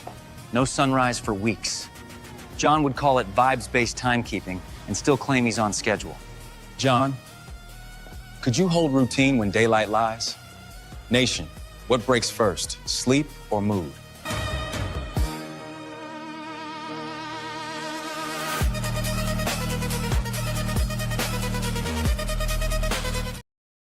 I have to admit, there's something pretty cool about that. Could you imagine living in a place, man, where like everybody got rid of their clocks because they didn't need them anymore? Like, seriously, I think you'd enjoy that, actually, wouldn't you? I mean, it would definitely fucking uproot how we think about shit. Yes. I mean, Jesus Christ. I mean, my first thought would be, this is a place I'd like to go when I have everything that I'm kind of working on in place, because the way that I have the way my progress, my systems are all based on time. I know. So when I was ready to kind of let go of that, and this would be, because this makes sense to me. Say, okay, I'm going to take this thing that I've developed, right? And I'm just going to fucking put it on the shelf because it just doesn't work over here. That's, for me, that's a clean break that I could manage. I'm going halfway. The middle doesn't make sense to me. No, I know. Well, I know. Yes, I know that about this you. This is an extreme that that I could manage because it's big enough that it would capture my interest. I'd have to create some whole new series of systems for a timeless environment. Well, you know, so fuck that, dude. You just said something. There could be a show here. John Andersen in Norway for the next 12 months. Andersen's new lifestyle, new systems, how John Andersen is living in a world without time. Brother, let's understand something. Yes. This environment breaks one of my number one rules of where I choose to live. I do not have to shovel sunshine. Well, I was going to say, but it's by water, so it answers that one for you, because there is water, but you're right. Dude. You know, you could fucking go live in Antarctica by the water, too. Who the fuck's doing that? I love it. Hey, so in case you were wondering about my New Year's resolution, woo! Do this above all else. I'm going to be more obnoxious, more overbearing, and I'm going to make you all learn to love it because you'll have no choice. Woo! I fucking love Ric Flair, man. I had to put that out to walk you out. Do you do resolutions? I don't do I don't go fucking, no, I do. I hate them. For love of fucking. No, I do not do them. That's why I put that up there, because I was like, no, this is my resolution with Ric Flair, man. Johnny, it's going to be a sad day when the Nature Boy dies, man. It's going to be a sad day. There's no other, like, there was no other Hulk Hogan. There's no fucking Ric Flair. There's no other Ric Flair on the planet. I mean, I just think to myself, even like when, Hogan passed, Yeah. he lived a fucking life of 15 people. Oh, dude, I would argue you fucking 150 people. Like, what An a average life. person. Oh yeah, man. Flair, you're gonna put even more on him. Granted, it'll be weird when he's gone, but just thinking to myself, oh Jesus Christ, I'm telling you, he's not sitting back thinking fucking cry for me. He's like, you motherfuckers missed the boat. At all. I again, the Cena thing. Cena said there. I know you got to roll. Cena said in the back room. He said on that podcast. He says, "There's one thing I know about this industry." He's like, everybody knows what it takes to make money. And he says, whether you don't like somebody or like somebody, he says, when you get into the back room, if I can make money with that guy, we're making money. And so you've said it many times. And when I think about guys like Flair, Hogan, it's like, oh, I don't fucking like that guy, but if we can make some money, let's go make some money. Isn't that so true, eh? It's exactly what it is. Well, it's a common fucking thing. It's like, yeah, because it's a business. Yes. You lose sight of that, because what'll end up happening is you end up fucking getting, they'll toss you out. It's true.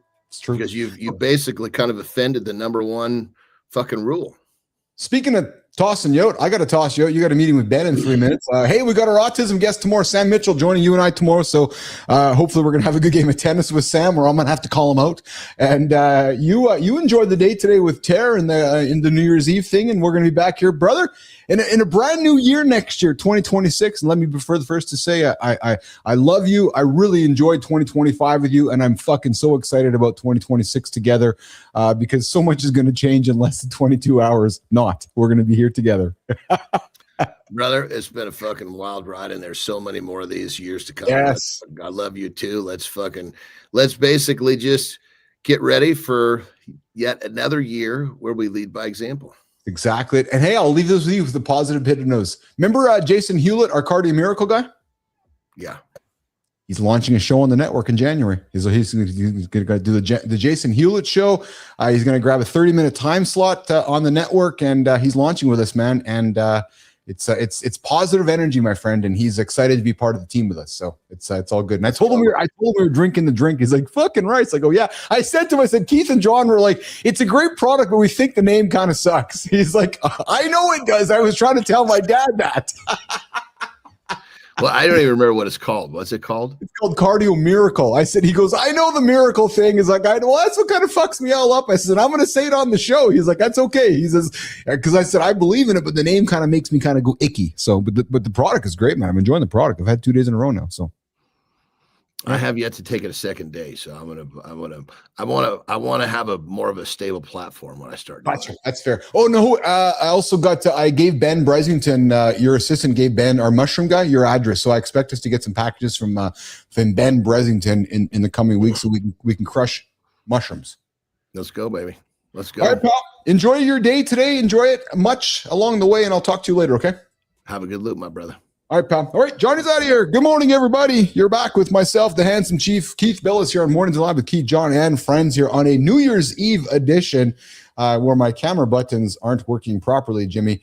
Fun show here today. We had our guest, Tapio Ikonen. We had a fun tennis match with Tapio on the show earlier today, but now we're going to get into something that I threw together. Well, let me rephrase it. Didn't throw it together. It's been on my mind lately. And I thought, hey, maybe today is the show to put it up there. And it's very much about selective science. Now, some of you might be offended by it. Some of you might say, oh, nothing. Some of you might go, okay, interesting what he has to say. But I thought that we could put something on the table which questions all of us around what we believe and why we believe and how we believe and how we fight about our beliefs. And I find it somewhat humorous. So today we're going to get into, and we actually even have an opener. Wow, Jimmy. Let's get it. The Morning Focus, science. Most people don't want truth. They want permission. Permission to stay the same. Truth embarrasses you sometimes. It makes you update your opinion. That's why people dodge it. We're in the performance age. Certainty is currency. Evidence is optional. Reality isn't being discovered, it's being marketed. That's the danger. Here's the move today. Ask what's true, even if it stings. Then build from that.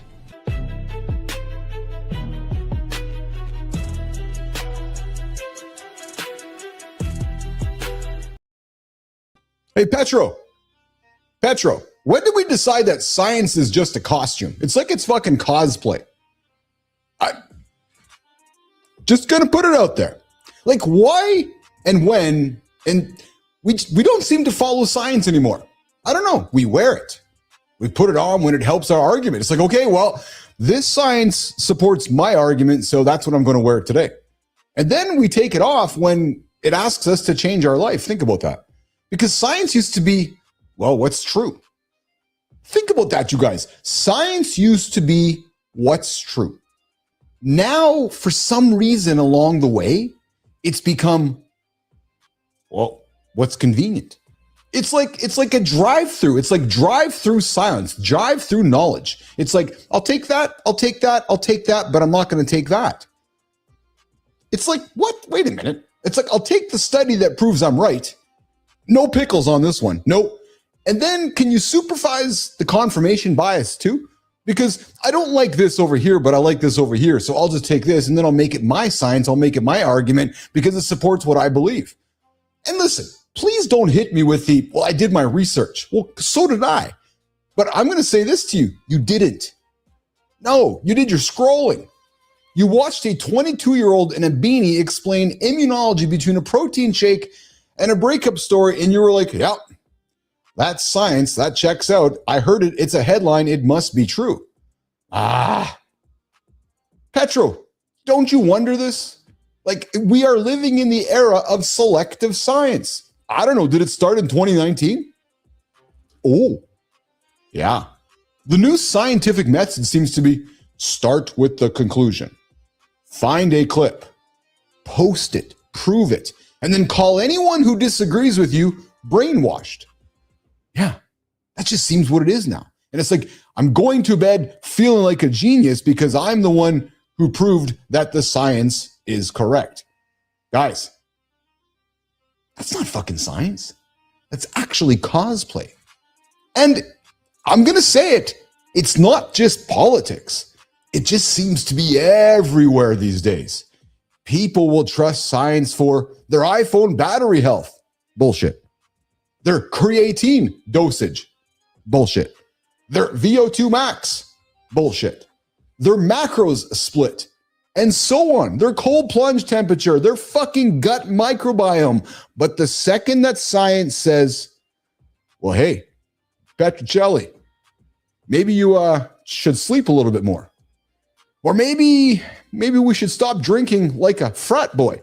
Or maybe we should just go for a walk. Or maybe, we should deal with the trauma instead of calling it a grind set. The moment we say all of that, it's like, oh, fuck, man. Bro, I don't know. I'm telling you right now, the government is involved. Science is manipulated. Yeah. Science is manipulated. But your feed isn't? Come on. Really? You looked at that fucking piece of content over and over and over when you didn't even know it. Now it's serving up what you think. We trust a platform that profits from keeping us angry, from keeping us horny, from keeping us distracted. Think about that. You want me to say it again? We trust a platform that profits from keeping us angry, horny, and distracted. And then we think we are the informed ones? Really? Really? Guys, that's not a fucking knowledge crisis. That is a dignity crisis. Because let's be honest, most people don't want the truth. No, what's the line? You can't handle the truth. No, they want permission. We want permission to stay the same. We want permission to hate the other side. I don't like your blue underwear. Mine red is better. They want permission to never admit they were wrong. They want permission to keep their identity intact. They want permission because the truth fucking costs you. The truth might cost you your tribe. The truth might cost your habits. The truth might cost you your I'm the good guy storyline. Oh, did Bilous say that? Oh, is Bilous an anti-vaxxer?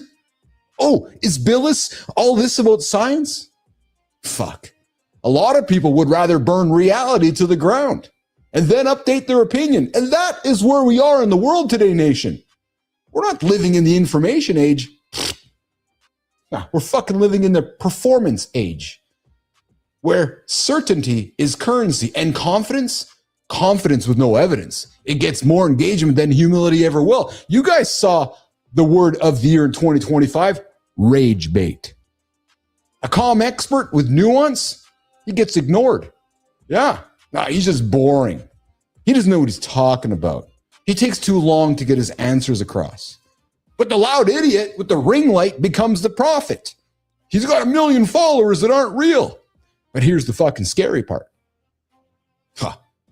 Here's the scary part. We're living in a world where the truth apparently doesn't win anymore. Because the most shareable version of the truth wins. And that means reality isn't being discovered. It's being marketed. Yeah. And in a world where science gets treated like a brand, science, brought to you by whoever agrees with me. 2 scoops of raisins and a box of Kellogg's Raisin Bran. Science, brought to you by Kellogg's. Science, brought to you by Wegovy. Science, brought to you by Ozempic.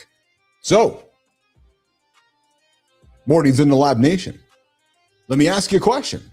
Do you believe in science? Do you believe in science when it insults your lifestyle?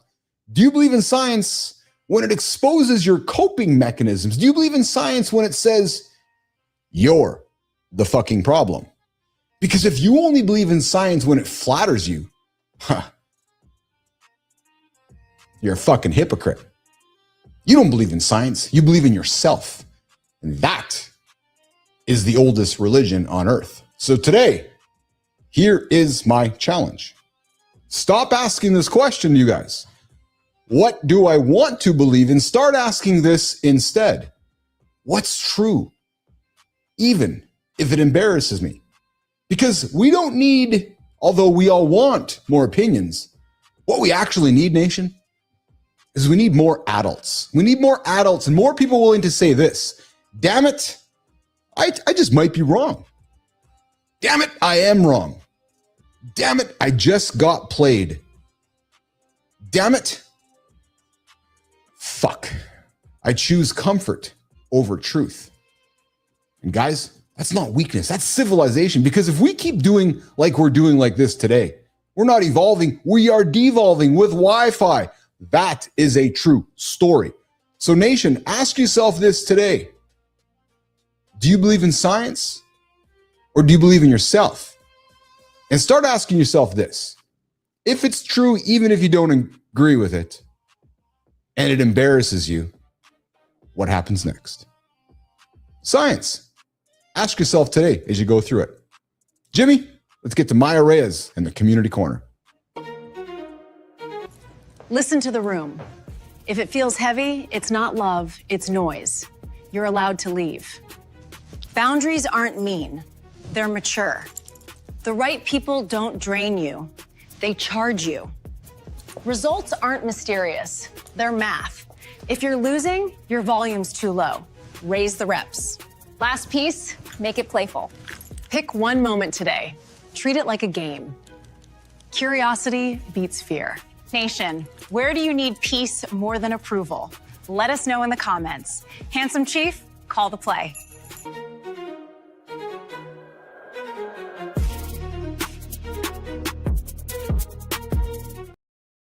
Comments here. You guys can join the show with us, 431-300-3005. You want to wish a happy New Year's message, come send me a text, come send me a voicemail, or come just join the show. Come say hello, 431-300-3005, or come say hi in the mornings in the live community over in the YouTube channel here. I see the comments here. We got Kindness Rising, love the Car Shield commercials. Yes. We got Petro coming in saying people use the word science to support their arguments, but rarely consider the full spectrum of available research. It's called cherry picking. Exactly, Petro. It's like we go to the drive-thru and say, I'll take this, but I'm not going to take that. And these support my beliefs. That doesn't support my beliefs, so this is what I'm going to believe in. It's actually pretty fucked up. It's quite fucked up, actually. And we got and the latest study doesn't necessarily negate all the science that was published prior.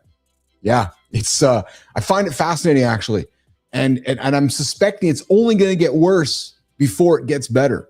Maybe what we need to do is question everything and continue to question everything. Be curious, open mind, and whatever happened with the saying, "I don't care how we got across the river. I just want to get across the river." It's like, I don't want to die. Okay, well, you should take this because it's going to make sure you don't die. Okay, great, I'll take it. But yet, no, the government said that it's going to poison you forever. Well, but I don't want to die. Well, but this might help you. Listen, we just get too caught up in all the fucking details along the way where science is like, this works. All right. Hey, YouTube, the real reason successful men choose solitude. Yeah. Aaron Marino says he actively avoids most people now because he values peace over constant socializing. People, so I got to go back to science. It's fascinating to me because it's like, you should take this if you want to live longer because the science says it might help you. The science says this item might help you live longer or help you get through an illness. Well, no, but I can't take that because I don't agree with it because I'm putting something in my body that might hurt me.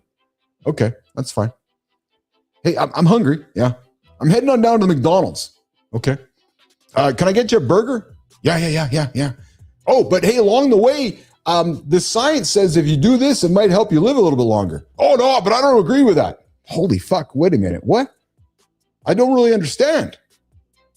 Anyways, listen, people who don't build with you, they drain time. They drain your energy. They drain your money and they drain your attention. Guys, treat your time with them like an investment. Run like a motherfucker when there's no return. Peace better than popularity.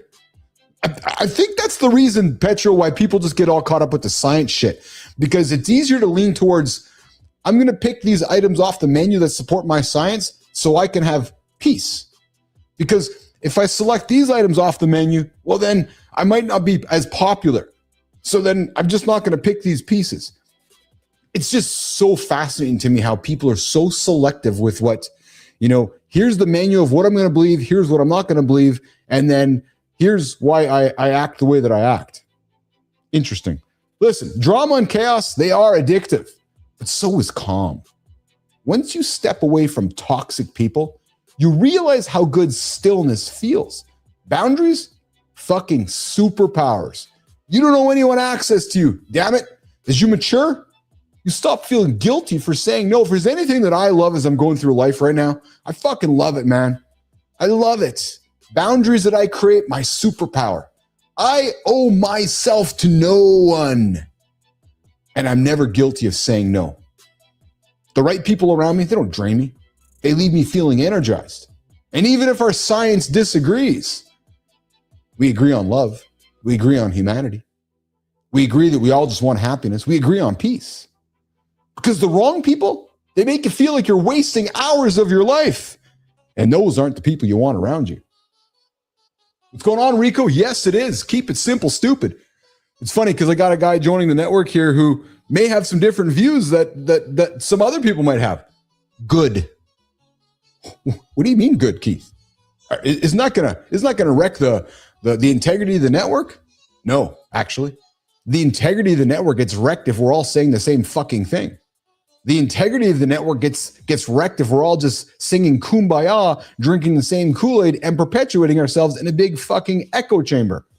I got no desire for that. No. I desire a world where I don't agree with you. And I don't want you to agree with me. And I want to have a conversation about it.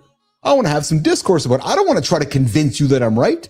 I want to hear from you. I don't want you to hear from me. And I want to have a conversation with it. Because even when we disengage from the conversation, we can leave with love, with humanity, with peace. Knowing that I'm going to go live my way, you're going to go live your way. And there's no need to have a battle. That is the world that I want to live in. Substack, the brutal math behind why you are still losing. Ayodeji. Ayodeji. Hey, my name is Ayodeji. He says almost no one falls from overtrying. Kidding me? No. Most people never approach the level of volume and obsession required to win. Most people fucking fail before they even started to try. There's no such thing as someone who takes a ridiculous number of shots and still fails. Really? You think the greatest goal scorer or football player or basketball player, got 100 out of 100 all the time? No, he probably shot 1,000 times before he got 100 shots. That cold bitch business for 10 hours a day, you're eventually going to land clients. Hey, I'll give you guys a tip today. You're looking to grow your business today? Today's the day you reach out to the CEO. Today's the day you reach out to the decision makers. Well, but Keith, it's New Year's Eve today. Nobody's around. You're wrong. The decision maker, the founder, the owner, the leader, the guy who pays the bills, he's around. He's on his iPhone. He's on his BlackBerry. He's on his email today. So while many of you are sitting back, chilling out today, I would invite you to reach out. Reach out to those that you want to move the needle. Hey, let's keep it going here. We're on LinkedIn, guys. What you forgot that's killing your performance. John Emery uses Alan Watts' quote, "The secret of life is being fully engaged in the present moment and seeing what you do as play rather than work." No shit, Sherlock. Yes. This challenges the modern obsession with seriousness. Meaning doesn't have, so I agree with this, man. Too many folks fucking get too caught up in, it's all seriousness. Really? We're all just fucking human, man. We're all just trying to get through life. We're just trying to figure shit out, right? Too many folks, I believe, don't achieve some of the biggest goals in their life because they're too worried about being serious. And listen, serious doesn't have to feel heavy. The impact doesn't have to hurt. Reframing seriousness, work as play, starts with presence in the here and now. You guys see me come to work every single day, and it looks like we are playing in front of you every single day. No, we've just reframed the whole experience.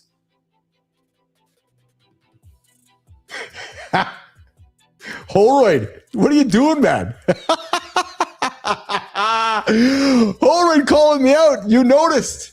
Fuck, man. Does that mean I got to take my hat off, Holroyd? Maybe I'm not taking my hat off today. Listen, when you reframe work as play and you just chill the fuck out before you go to a stage, before you go to a meeting, before you get on camera, man, you are going to emerge so successfully with such relaxing energy. Here's a practical micro habit for you guys. Pick one daily moment. One thing that you get stressed about, one thing that you take seriously, and add a deliberate touch of play or curiosity. Lighten it up.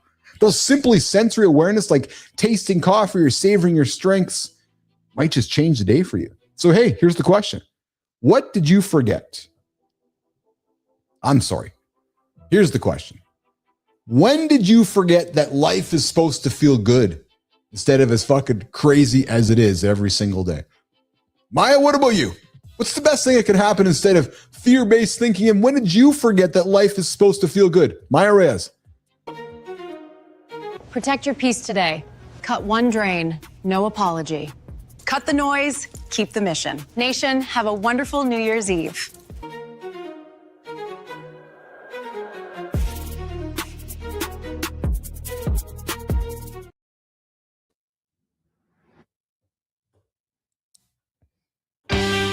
Oops, I missed the button. Well, guess what, guys? Today we talked about how culture fractures, how confidence stories outrun evidence, and how systems keep moving, whether we're paying attention or not. Yes, wrapping up the New Year's Eve edition of Mornings in the Lab with Keith, Jon, and friends, guys. We're going to get out of here. I got my friends in the Philippines that are heading towards New Year's. I think I'm keeping them long here today, so we want to get out of here quickly for you guys. Guys, we spent the heart of the show on discipline. It was a big chat on discipline today, not the quote, clean, friendly stuff on discipline, but what happens when habit stacking and structure, they run without guardrails. We got into the Ryan wedding story. And it wasn't about extremes. It was about how easy it is for productive systems to outrun judgment when values stop doing the checking. Yep. We looked at all these ridiculous YouTube top 25 lists you guys are going to have in front of you. Just get rid of all those fucking lists, you guys. And my invitation to you as you get in 2026 is this: just get moving. Just put your shoes on. Johnny's just put your shoes on. Yes, tomorrow, center stage. We're back at it, New Year's Day. Guys, we got a guy here coming up, Sam Mitchell, the autistic podcaster who has interviewed WWE legends, NASCAR drivers. It's going to be a conversation about focus, obsession, and building something meaningful outside of the usual lane. Sam Mitchell's joining us tomorrow on the show. Hey, guys, like the stream, subscribe to it if you're not already here, and please tell people about us. We appreciate all of you hanging out with us every single day here, Monday to Friday, live, 8 o'clock Eastern time, here on Mornings and Live with Keith, Jon, and Friends. Of course, the network gets started at 7:30 Eastern time with Matt Roof. He gets up and gets after it every single day. He's been going after Monday to Friday, 7:30 Eastern time. It's called Kindness Rising. Some fun things happening in the new year, guys. We got a brand new show coming up in January called The Feed with John Kraske, myself, and a few others. We got Brianna Bass next Tuesday. No unspoken words. We're talking sex, relationships, and all that crazy stuff that nobody else talks about. We're getting it after on the show. The Jason Hewlett Show is starting in mid-January. Yes, the network is growing. Melissa, why can't I get the fucking name right? What did I call it? Yeah, No Safe Words. Yeah, or is it no? No Safe Words. Brianna Bass dropping. And then we got Cheryl Whitaker. Yes, we got Joy, Leadership and Joy, dropping it here end of January, early February. Okay, for Holroyd's sake, I guess I'll pull the hat off. Yeah, I cut the hair, guys. Check it out. Check it out, Holroyd, looking at the camera. Hair shorter, only for a period of time. It's going to grow. Yeah, but there you go. There you go, Holroyd. I did it just for you, Mr. Holroyd, because you're the old Joe, because you're the OG. The only reason the hat came off is because the OG is like, hey, man, get your hair cut? I'm like, yeah, I got my hair. Hey, you know what, guys? You'll laugh at this one. So my Jeep doesn't start all the time, eh? So I go get my hair. So when I take my Jeep out, you guys, it just sits in the parking lot and idles because I want it to start when I leave. So I get to my appointment. I just get out of the truck and go do my shit. Get back in, truck still warm, running. It's all good. Yeah, true story. Bullshit Professor Petro, looking forward to Brianna Bass, yes, and Cheryl Raphael Whitaker, and then of course the Jason Hewlett Show is dropping in middle of January as well. Okay, we're gonna get out of here. Well, listen, on behalf of Melissa, on behalf of Jimmy, behalf of everybody, Rico, Holroyd, Petro, Roofy, who else we got here? We got Shea Spur, we got New Zealand, we got the future with us as well. We got Lauren up there, we got Wade Life, we got the whole gang showing up this morning. I appreciate all of you guys. Lots of love from me to you. We're getting out of here. We'll see you tomorrow, live 8 o'clock Eastern time. Mornings in a Live with Keith, Jon, Sam Mitchell, and everybody else. We'll see you tomorrow, guys.